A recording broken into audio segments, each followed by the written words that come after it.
Welcome to the video. ഈ വീഡിയോയിൽ adjective ഫ്രേസിനെ മനസ്സിലാക്കാം. ഇതിനു മുമ്പുള്ള വീഡിയോ ക്ലോസിനെ കുറിച്ചായിരുന്നു. ഇതെന്നാൽ ഫ്രേസിനെ കുറിച്ചാണ്. ഈ വീഡിയോയിൽ അഡ്ജക്റ്റീവ് ഫ്രേസ് എന്താണെന്ന് നോക്കാം. ഫ്രേസ് എന്ന് വെച്ചാൽ group of words without subject verb combination.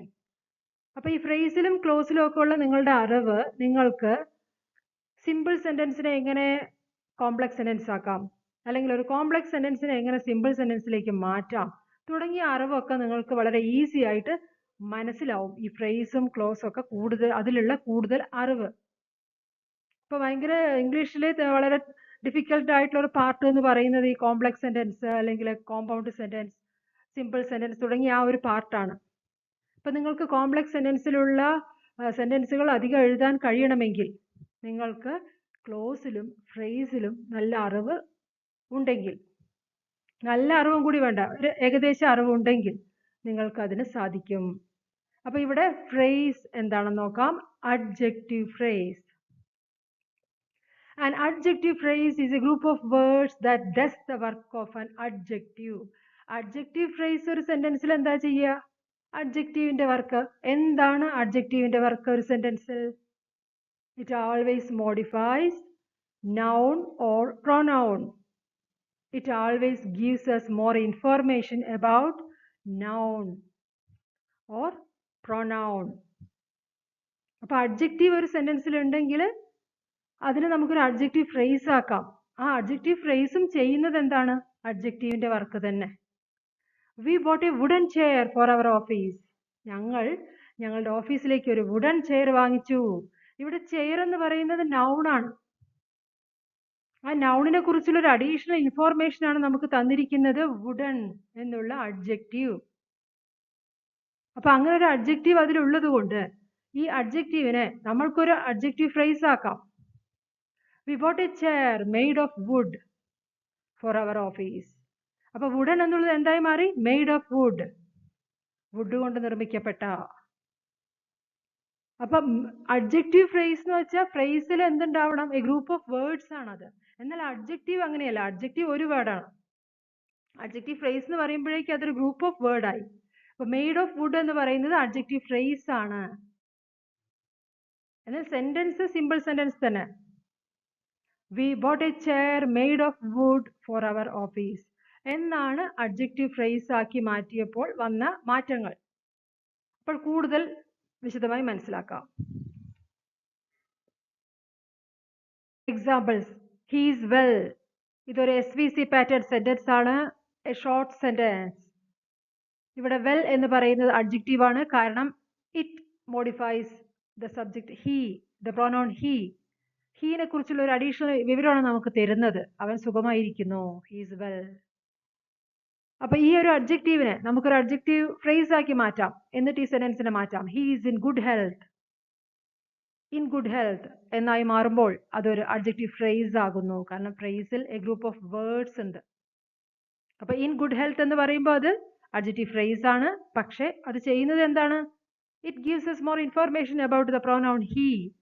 ഹീനെ കുറിച്ചുള്ള ഒരു അഡീഷണൽ ഇൻഫോർമേഷൻ ആണ്. നമുക്ക് അഡീഷണൽ ഇൻഫോർമേഷൻ അല്ല, it gives us an information about the pronoun he. ഇതാണ് SVC പാറ്റേണുകളിൽ കോംപ്ലിമെന്റ് എപ്പോഴും നെസസറി ആണ്. അതില്ലെങ്കിൽ ആ ഒരു SVC പാറ്റേണിലുള്ള സെന്റൻസിൽ സി ഇല്ലെങ്കിൽ, അതായത് കോംപ്ലിമെന്റ് ഇല്ലെങ്കിൽ ആ സെന്റൻസ് ഇൻകംപ്ലീറ്റ് ആകുന്നു. ഇതൊക്കെ നമ്മൾ പഠിച്ചിട്ടുണ്ട് sentence പാറ്റേണുകളിൽ. She wore a silk dress. അവൾ ഒരു സിൽക്ക് ഡ്രസ് ധരിച്ചിരിക്കുന്നു എന്ന് പറയുന്ന ഈ സെന്റൻസിൽ സിൽക്ക് എന്ന് പറയുന്നതാണ് അഡ്ജക്റ്റീവ്. കാരണം അത് എന്തിനെ കുറിച്ചുള്ള വിവരം നമുക്ക് തരുന്നത്? ഡ്രസ് എന്നുള്ള നൗണിനെ കുറിച്ച്. ഇതൊരു അഡീഷണൽ ഇൻഫോർമേഷൻ എന്ന് വേണമെങ്കിൽ നമുക്ക് പറയാം. കാരണം ഷി വോർ എ ഡ്രസ് എന്ന് എഴുതിയാൽ മതി. പക്ഷെ അത് അഡീഷണൽ ആയിട്ട് she wore a new dress എന്ന് എഴുതിയാലും അത് അഡ്ജക്റ്റീവ് ആണ്. She wore a silk dress എന്ന് എഴുതിയാലും അത് സിൽക്ക് എന്നുള്ളത് അഡ്ജക്റ്റീവ് ആണ്. ന്യൂ ഡ്രസ് എന്ന് എഴുതിയ ആ ന്യൂ എന്ന് പറയുന്നത് എന്താ? Adjective. She wore a silk dress. അപ്പൊ ഇവിടെ സിൽക്ക് അഡ്ജക്റ്റീവ് ആയതുകൊണ്ട് തന്നെ ഇതിനെ നമുക്കൊരു അഡ്ജക്റ്റീവ് ഫ്രേസ് ആക്കണമെങ്കിൽ she wore a dress made of silk, made of silk എന്നാക്കി മാറ്റി. അപ്പോഴേക്കും അത് എന്തായി മാറി? അഡ്ജക്റ്റീവ് ഫ്രേസ് ആയി മാറി. അതാണ് ആ ഒരു മാറ്റങ്ങൾ. ഇറ്റ് ഈസ് യൂസ്ലെസ്, അത് ഉപയോഗശൂന്യമാണ് എന്ന് പറയുമ്പോൾ യൂസ്ലെസ് എന്ന് പറയുന്നത് അഡ്ജക്റ്റീവ് ആണ്. എന്നാൽ it is of no use എന്ന് പറയുന്നിടത്ത് ഓഫ് നോ യൂസ് എന്ന് പറയുന്നത് അഡ്ജക്റ്റീവ് ഫ്രേസ് ആണ്. കാരണം ഫ്രേസ് എന്ന് വെച്ചാൽ phrase is A group of words without subject verb combination. Group of words ആണത് ഫ്രേസ്. അപ്പോൾ ഓഫ് നോ യൂസ് എന്നാക്കി മാറ്റുമ്പോൾ അത് അഡ്ജക്റ്റീവ് ഫ്രേസ് ആയി. പക്ഷെ അപ്പോഴും അത് ചെയ്യുന്നത് എന്താണ്? It always modifies the noun or pronoun. ഇവിടെ എന്തിനാ വിശേഷിപ്പിക്കുന്നത്? എന്തിനെ കുറിച്ചാ പറഞ്ഞു തരുന്നത്? ഇറ്റ്, അത് പ്രൊനൗൺ ആകുന്നു. Children like books with pictures. ഇവിടെ വിത്ത് പിക്ചേഴ്സ് എന്ന് പറയുന്നത് അഡ്ജക്റ്റീവ് ഫ്രേസ് ആകുന്നു. With pictures, a group of words. അതെന്തിനെ വിശേഷിപ്പിക്കുന്നു? ബുക്കുകളെ വിശേഷിപ്പിക്കുന്നു. നൗണിനെ വിശേഷിപ്പിക്കുന്നത് കൊണ്ട് അത് അഡ്ജക്റ്റീവ് ഫ്രേസ് ആകുന്നു. The water of this river is very deep എന്നുള്ള ഈ സെന്റൻസിൽ ഓഫ് ദിസ് റിവർ എന്നുള്ളത് അഡ്ജക്റ്റീവ് ഫ്രേസ് ആണ്. അത് എന്തിനെ കുറിച്ച് പറഞ്ഞു തരുന്നു? ആ വാട്ടറിനെ കുറിച്ച്. ഈ റിവറിലത്തെ വെള്ളം നല്ല ആഴമുള്ളതാണ്. എന്നാൽ നമുക്ക് ഈ ഒരു സെന്റൻസിന് the river is very deep എന്നും പറയാം. പക്ഷെ ഇവിടെ നമ്മൾ ഉപയോഗിച്ചിരിക്കുന്നത് ഒരു അഡ്ജക്റ്റീവ് ഫ്രേസ് ഉപയോഗിച്ചുകൊണ്ട് the water of this river is very deep. അപ്പോൾ ഓഫ് ദിസ് റിവർ എന്നുള്ള ആ ഗ്രൂപ്പ് ഓഫ് വേർഡ്സ് എന്താണ്? അഡ്ജക്റ്റീവ് ഫ്രേസ് ആകുന്നു. That boy with brown hair is very intelligent. With brown hair എന്ന് പറയുന്നത് ആരെയാണ് പറയുന്നത്? ആരെ കുറിച്ചാണ് പറയുന്നത്? വിത്ത് ബ്രൗൺ ഹെയർ എന്ന് ആ ആൺകുട്ടീനെ പറ്റിയിട്ട്. ആ ബ്രൗൺ ഹെയർ ഉള്ള ആൺകുട്ടി വളരെ ഇന്റലിജന്റ് ആകുന്നു. ഇവിടെ വിത്ത് ബ്രൗൺ ഹെയർ എന്നുള്ളത് വിശേഷിപ്പിക്കുന്നത് ആൺകുട്ടിയാണ്, ആ ബോയ് എന്നുള്ള നൗണിനെയാണ്. അതുകൊണ്ട് തന്നെ അത് അഡ്ജക്റ്റീവ് ഫ്രേസ് ആകുന്നു.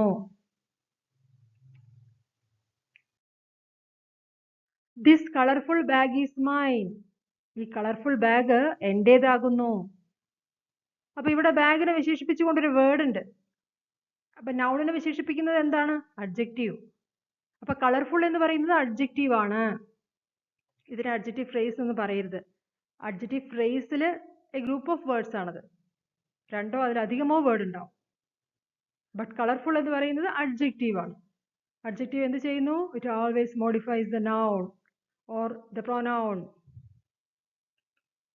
She wore a beautiful red dress to the party. അവൾ പാർട്ടിക്ക് വളരെ ഭംഗിയുള്ള റെഡ് ഡ്രസ്സാണ് ധരിച്ചത്. അപ്പൊ ഇവിടെ ആ ഡ്രസ്സിനെ വിശേഷിപ്പിച്ചുകൊണ്ട് ആ സെന്റൻസിൽ there are two adjectives. ഏതൊക്കെയാണത്? Beautiful and red. അത് രണ്ടും വിശേഷിപ്പിക്കുന്നത് ഡ്രസ്സിനെയാണ്. ഇത് രണ്ടും അഡ്ജക്റ്റീവ്സ് ആണ്. ഇത് അഡ്ജക്റ്റീവ് ഫ്രേസ് എന്ന് എഴുതരുത്. ബ്യൂട്ടിഫുൾ എന്ന് പറയുന്നത് ഒന്ന്, റെഡ് എന്ന് പറയുന്നത് ഒന്ന്. The new employee is my neighbor. ആ ന്യൂ എംപ്ലോയി എൻ്റെ നെയ്ബർ ആകുന്നു എന്ന് പറയുന്ന ഈ സെന്റൻസിൽ എംപ്ലോയിനെ കുറിച്ചുള്ള ഒരു അഡീഷണൽ ഇൻഫോർമേഷൻ നമുക്ക് തരുന്നുണ്ട്. ന്യൂ, പുതിയ എംപ്ലോയി. അപ്പൊ ന്യൂ എന്താണ്? Adjective. Adjective always gives information about the noun or pronoun. ആവർത്തിച്ച് മനസ്സിലാക്കണം. അപ്പൊ ന്യൂ എന്ന് പറയുന്നത് എന്താണ്? എംപ്ലോയിനെ വിശേഷിപ്പിക്കുന്നു. അതൊരു അഡ്ജക്റ്റീവ് ആണ്. ഇതൊരു അഡ്ജക്റ്റീവ് ഫ്രേസ് അല്ല. അഡ്ജക്റ്റീവ് ഫ്രേസ് ആവണമെങ്കിൽ രണ്ടോ അതിലധികമോ വേർഡ്സ് ഉണ്ടായിരിക്കണം. അപ്പൊ ഇങ്ങനെ ഈ ക്ലോസിലും ഫ്രേസിലും ഒക്കെ ഉള്ള അറിവ് നിങ്ങളെ ഇംഗ്ലീഷ് റൈറ്റിംഗ് സ്കിൽ ഡെവലപ്പ് ചെയ്യാൻ സഹായിക്കും. Slow and steady wins the race. ഇപ്പോഴേ അത് ക്ലോസും ഫ്രേസും മനസ്സിലാക്കി അതുകൊണ്ട് എനിക്ക് റൈറ്റിംഗ് സ്കില്ല് വരും എന്ന് പറയാൻ പറ്റില്ല. സ്ലോ ആൻഡ് സ്റ്റഡി എല്ലാം മനസ്സിലാക്കുമ്പോൾ സെന്റൻസുകൾ നിങ്ങൾക്ക് ഇംഗ്ലീഷിൽ എഴുതാം. നിങ്ങൾ എന്ത് വിചാരിക്കുന്നു സെന്റൻസുകളെല്ലാം നിങ്ങൾക്ക് ഇംഗ്ലീഷിൽ എഴുതാം. ഫസ്റ്റ് സിമ്പിൾ സെന്റൻസേ എഴുതാൻ പറ്റുള്ളൂ. അത് കഴിഞ്ഞാൽ പതുക്കെ കോമ്പൗണ്ടിലേക്കും കോംപ്ലക്സിലേക്കും നിങ്ങൾക്ക് സെന്റൻസുകൾ മാറ്റി എഴുതാൻ പറ്റും.